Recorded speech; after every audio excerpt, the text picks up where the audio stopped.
Logiciel reconnu pour la physique du bâtiment et l'égalisation statique des verres, fenêtres et façades. Logiciel pour votre succès.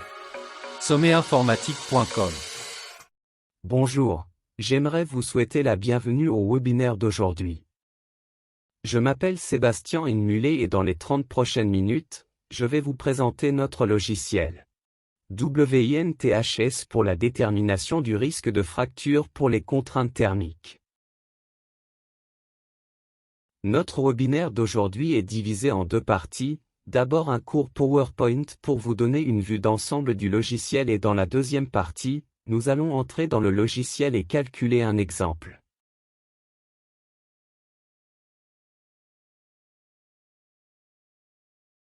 Ensuite j'éteindrai ma caméra pour que vous puissiez vous concentrer sur les choses importantes. Nous allons commencer avec notre PowerPoint. Tout d'abord, de quoi s'agit-il avec ce logiciel ? En général, WINTHS est un logiciel qui permet d'estimer le risque de fracture des vitrages suite à une contrainte thermique. Le calcul dans WINTHS est effectué selon la norme française NFDTU 39P3.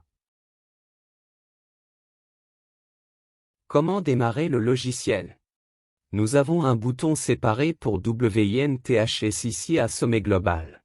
WINTHS est, comme je l'ai dit, une partie de notre gamme de produits que nous proposons dans le cadre de sommet global, à côté de la statique du verre avec glace globale et à côté du calcul du rayonnement ou de la transmittance, de la réflectance avec WINSLT. Un paramètre que vous définissez dans le logiciel avant d'entrer dans la construction est le climat et l'orientation.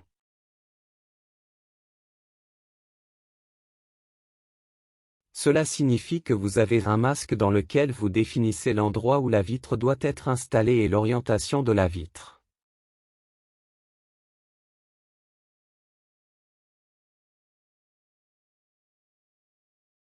De même, l'angle d'installation qui doit être enregistré ici.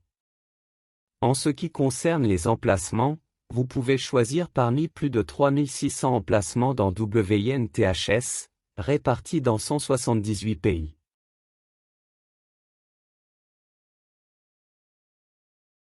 Vous pouvez effectuer une recherche dans ce répertoire, qui est stocké, par exemple par code postal ou également par État.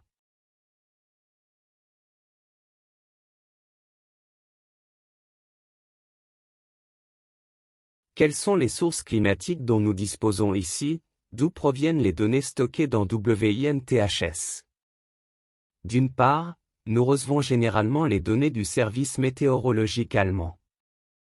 L'exception est celle de l'Autriche, où nous avons utilisé les données de l'Institut central de météorologie et de géodynamique et pour le Danemark nous avons reçu les données de l'Institut météorologique danois.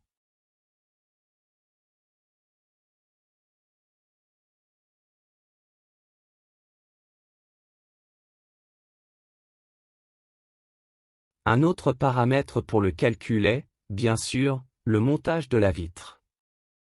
Comment la vitre est-elle soutenue ? Est-elle soutenue de tous les côtés, libre sur 3 côtés, serrée en bas, etc. Quel est l'état du bord du verre ? Comment a-t-il été traité ? Bien sûr, le risque de fracture augmente également si le bord du verre est maltraité. Et bien sûr, le cadre lui-même, si j'ai un cadre avec une faible valeur U, c'est-à-dire une faible inertie thermique, est-ce que j'ai une inertie thermique moyenne ou une inertie thermique élevée ? En fonction du cadre que vous choisissez, la valeur U change. Dans ce cas, la norme serait la faible inertie thermique, qui est également la norme actuellement utilisée en Europe. Maintenant que nous avons défini les paramètres, il est temps de passer à la construction. Cela signifie que nous construisons la vitre en couches individuelles, à partir du verre de base, des couches composites, de l'espace intermédiaire. Bien entendu, les revêtements, les verres de base et les matériaux de surface des différents fabricants sont stockés ici. Ici, vous pouvez voir à nouveau dans la capture d'écran ce que nous offrons pour les revêtements, par exemple. Nous examinons ensuite de plus près dans le logiciel comment réaliser une telle construction. Le résultat est alors une utilisation qui résulte du calcul de la norme française. C'est-à-dire qu'on fait une comparaison, une contrainte admissible que le verre peut supporter selon le cas est calculée par rapport à la contrainte thermique qui résulte des données introduites dans le logiciel.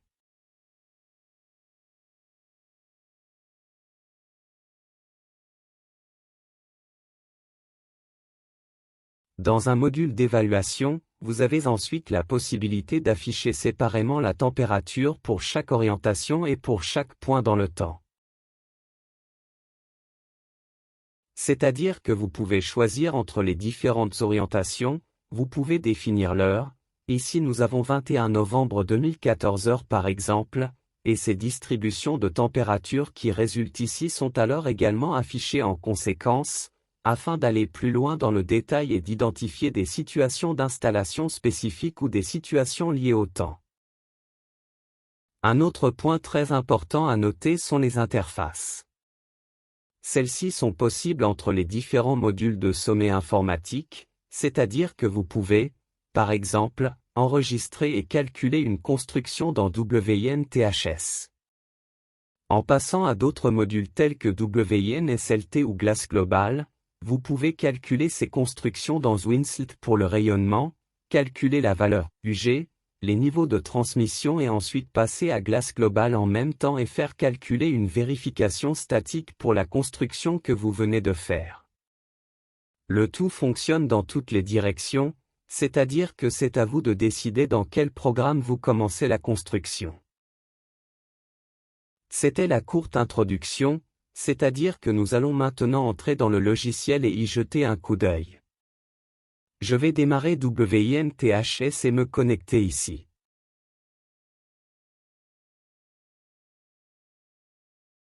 Nous commençons ici avec un projet vide, nous lui donnons le nom de « triple vitrage isolant ».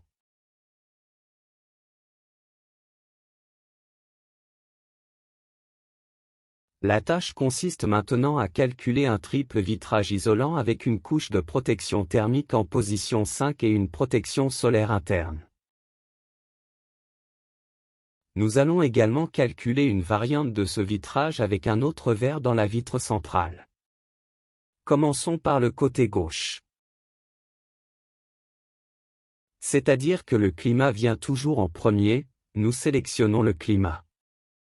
Quel emplacement, quelle orientation avons-nous? Tout d'abord, je ne prendrai pas Rosenheim ici, mais à la place nous allons sélectionner Francfort dans nos données climatiques.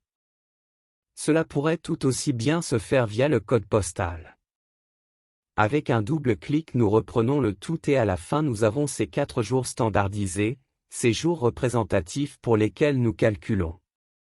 D'une part la courbe de température et d'autre part l'intensité de radiation respective, c'est-à-dire que j'ai aussi la possibilité ici de regarder de plus près via cette courbe.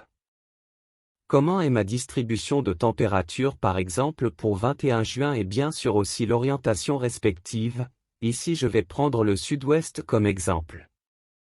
Si vous regardez l'ensemble, vous obtiendrez bien sûr une distribution correspondante de l'irradiation sur les heures individuelles, c'est-à-dire de 1 heure du matin à minuit. Nous voulons maintenant calculer un vitrage vertical, qui est déjà défini ici avec l'angle. Et peut-être comme petit conseil, il serait bon de ne pas calculer toutes les orientations en même temps, mais plutôt de prendre les orientations les plus importantes. Je vous donne l'exemple du sud-ouest. En règle générale, le sud, le sud-ouest ou le sud-est sont les orientations critiques, surtout pour les vitrages verticaux. Bien sûr, une fois la saisie effectuée, vous pouvez toujours revenir en arrière et réactiver toutes les orientations.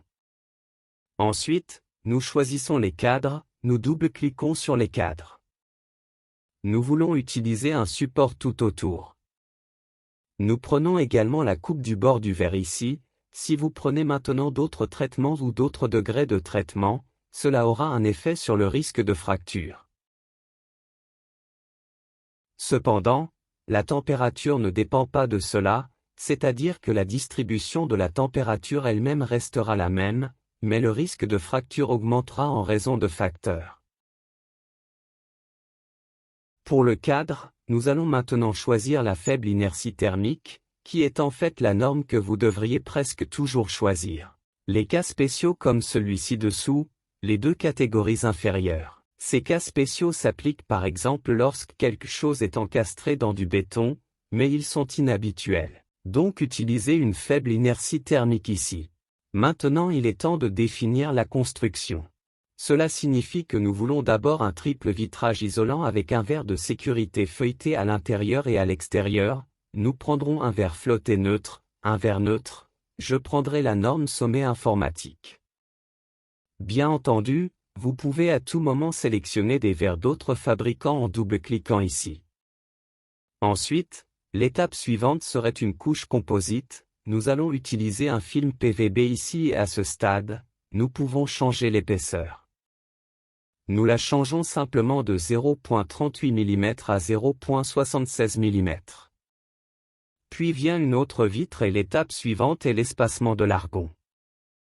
Nous pouvons le sélectionner ici en dessous. Argon sélectionné avec un double clic, ici bien sûr aussi la possibilité de changer l'épaisseur, nous laissons le tout à 16 mm. Pour la vitre du milieu, nous prenons maintenant une vitre simple, à nouveau notre vitre standard en verre flotté avec 4 mm, à nouveau un espacement d'argon, puis une vitre standard et à nouveau une vitre standard. Ce que nous pouvons également faire, nous pouvons glisser et déposer le PVB ici, ce serait l'autre possibilité.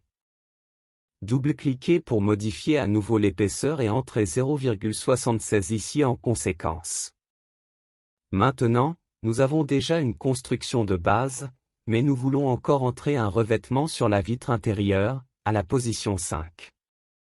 Nous allons utiliser un revêtement d'AGC Interpan, une couche de protection thermique. Le I+ 1.0, c'est-à-dire que je peux glisser et déposer ceci ici encore et laisser aller, éventuellement j'obtiendrai un règlement de combinaison où je recevrai un verre suggéré ici. Mais je veux garder mon verre et insérer le revêtement à ce stade.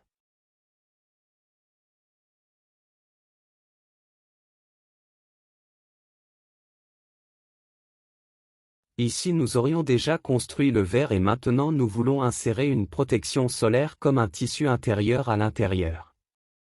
Je vais prendre une protection solaire neutre de couleur orange de sommet informatique, que nous pouvons prendre ici avec un double clic.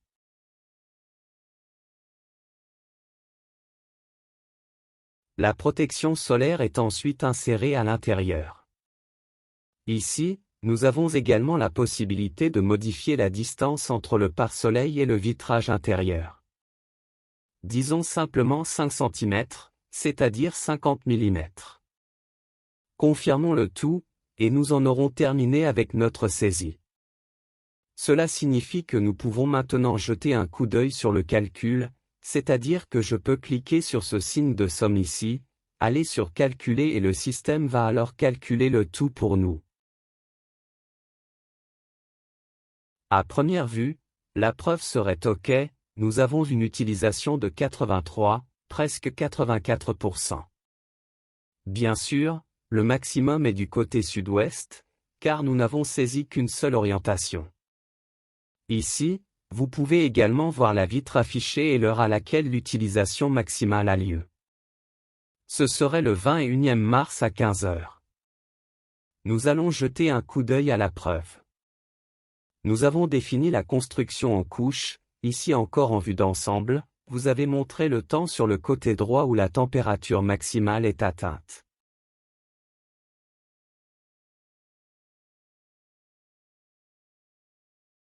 Où la contrainte thermique maximale se produit et vous pouvez voir que le problème principal ou l'utilisation principale est dans mon panneau central, en raison du revêtement sur la position 5. Cela nous donne une température relativement élevée dans notre panneau central, mais tout est encore dans les valeurs autorisées. Nous allons regarder à nouveau l'ensemble ensemble. Ici les spécifications sont à nouveau définies. Nous avons également défini l'emplacement ici et aussi l'indication de la provenance des données. Et ici aussi résumé à nouveau, cette comparaison de stress, qui est effectué selon la norme française avec tous les coefficients appliqués qui sont utilisés ici en conséquence. Enfin, la preuve globale, similaire à ce que vous connaissez de glace globale. Ici, nous avons également un résumé ventilé pour toutes les orientations, dans ce cas le sud-ouest, quelles vitres obtiennent la différence de température maximale à quel moment dans le temps. Alors vous pouvez voir que la vitre du milieu a une utilisation de 84% au moment du 21e mars à 15 heures. Il y a aussi la possibilité de regarder une évaluation, où nous pouvons activer les fausses couleurs.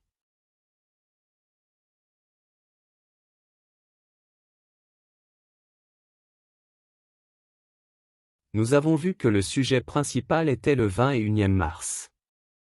En dessous vous trouverez une barre où vous pouvez déplacer le temps avec le régulateur. Ici en haut à gauche, nous serions maintenant à 7 heures, allons à 2 heures. Vous pouvez également laisser le film se dérouler afin de l'afficher en conséquence, c'est-à-dire qu'ici vous pouvez voir exactement comment les températures évoluent au cours de la journée. Et nous obtenons 55,6 degrés C dans le panneau du milieu à 15 heures, après quoi les températures diminuent à nouveau. Si vous aviez plusieurs orientations, vous pourriez utiliser cette évaluation pour sélectionner l'orientation ou les jours individuels. Il est intéressant de constater que nous avons une température plus élevée en été, mais ce n'est pas décisif en raison des différences de température.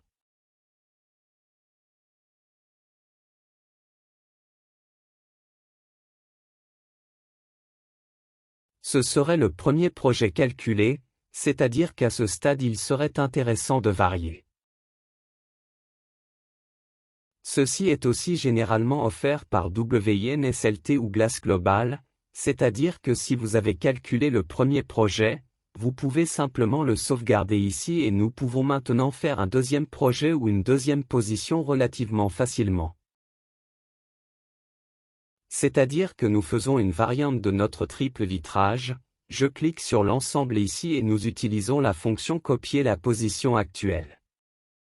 Cela nous donne une copie de la position, que nous ajustons simplement ici. Je veux maintenant changer la vitre du milieu en une vitre différente.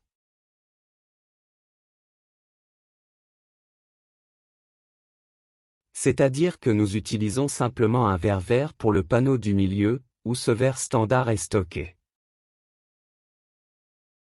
Cela nous donne une température plus élevée, parce que le verre vert a généralement une absorption plus élevée et donc nous obtenons également une absorption plus élevée dans la vitre centrale, ce qui explique pourquoi il y a également une forte augmentation de la température. Donc, nous rendons les choses relativement simples ici, nous prenons juste ce panneau de verre et le marquons et le supprimons simplement avec l'option de suppression de couche ou le bouton de suppression. Ensuite, nous prenons un nouveau verre de base, nous prenons un verre planible de la société Interpan. Il s'agit simplement d'un verre avec une absorption plus élevée, nous avons 6 mm en standard ici, qui s'insère comme ceci. Nous voulons faire la comparaison, donc nous faisons à nouveau une vitre de 4 mm, après quoi nous la confirmons. Maintenant nous avons tout calculé à nouveau. Après avoir fait le calcul, vous pouvez voir tout de suite que si vous remplacez la vitre standard normale par du verre vert, nous obtiendrons maintenant une contrainte excessive de presque 70%. Nous pouvons aussi regarder comment cela est représenté en termes de température. Ici nous avons déjà des températures significativement plus élevées de 84 degrés Celsius, si vous descendez plus bas ici, vous pouvez également voir que les différences de température, résultant des 84 degrés Celsius, sont clairement visibles. Nous avons des différences significativement plus élevées ici, donc la contrainte admissible de 20 newtons par mètre carré est clairement dépassée ici par les 33,37 newtons qui en résultent ici. Nous pouvons aussi regarder ceci à nouveau dans l'évaluation, si vous allez juste ici, Vous pouvez laisser le film tourner ici, il y a la possibilité de regarder l'ensemble au cours de la journée. Comment évoluent mes températures? Un calcul est effectué pour chaque heure, dans toutes les orientations. Vous pouvez alors voir très clairement que nous avons un pic de température net ici à 14 heures et donc aussi un pic de stress.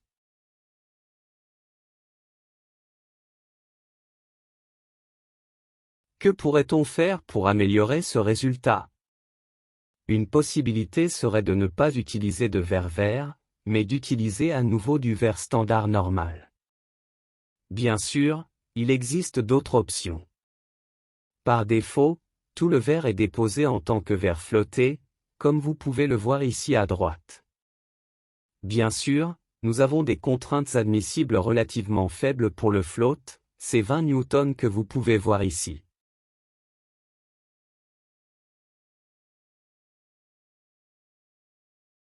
Nous pourrions simplement faire ce qui suit ici, nous pouvons également changer les types de verre à nouveau. Je vais faire cela ici, je vais cliquer avec le bouton droit de la souris sur ce panneau de verre. Ici, je peux définir un autre type de verre, par exemple, si nous sélectionnons un verre entièrement trempé, un verre flotté entièrement trempé, alors vous verrez également qu'aucun calcul n'est nécessaire ici. La raison en est que les températures ne changent pas en raison du changement de type de verre. Seules les contraintes admissibles changent, c'est-à-dire que si nous regardons la vitre du milieu, nous avons maintenant une contrainte admissible de 50 newtons, ce qui signifie que je suis bien en dessous de mes contraintes admissibles.